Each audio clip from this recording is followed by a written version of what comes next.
এইভাবে লাইভ চলতেছে আল্লাহু আকবার। কাবার ইমাম সাহেব বলতেছে, মানুষ কি ওয়াজ করতে আইছে না সেলফি তুলতে আইছে? এখানে কপাল কিভাবে বলছে আমাদের।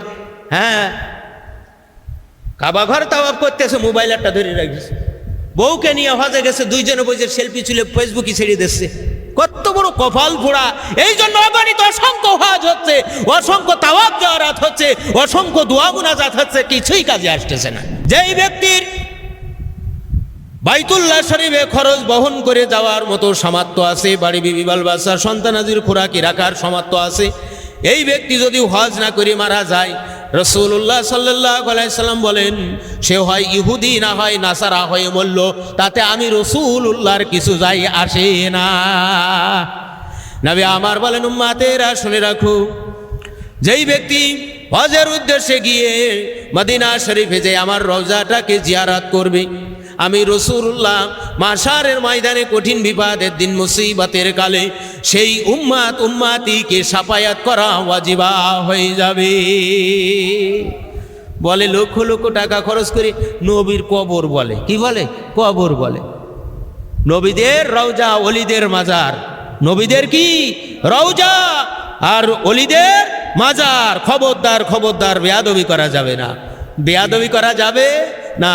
আদব, বুদ্ধি, মহাব্বত, সাহসের সাথে চলতে হবে। একজন আল্লাহর ওলির নাম নিতে হলে আদবের সাথে নিতে হবে, আল্লাহর হাবিবের নাম নিতে হলে আদব, বুদ্ধি, মহাব্বতের সাথে নিতে হবে। রাসূলুল্লাহ সাল্লাল্লাহু আলাইহি সাল্লাম বলেন, ইখলাসের সাথে সঠিকভাবে।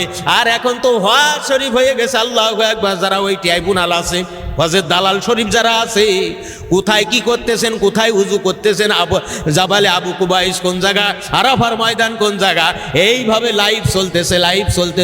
আল্লাহু আকবার। কাবার ইমাম সাহেব বলতেছে, মানুষ কি ওয়াজ করতে আইছে না সেলফি তুলতে আইছে? এখানে কপাল কিভাবে বলছে আমাদের।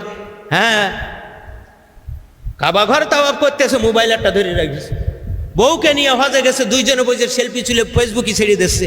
কত বড় কপাল পোড়া! এই জন্য অগণিত অসংখ্য হজ হচ্ছে, অসংখ্য তাওয়াফ জিয়ারত হচ্ছে, অসংখ্য দোয়া মুনাজাত হচ্ছে, কিছুই কাজে আসতেছে না। সব রিয়া রিয়া রিয়া রিয়া। কথা ঠিক না বেঠিক? ঠিক না বেঠিক? পরজগৎ হাসিলের পথে যে সিজবা বস্তু বাধা জন্মায়, তাহা ত্যাগ করার নাম কি হইল? সবর বা ধৈর্য। একান্ত জরুরত ছাড়া ছবি তোলা জায়েজ নাই। একান্ত জরুরত ছাড়া।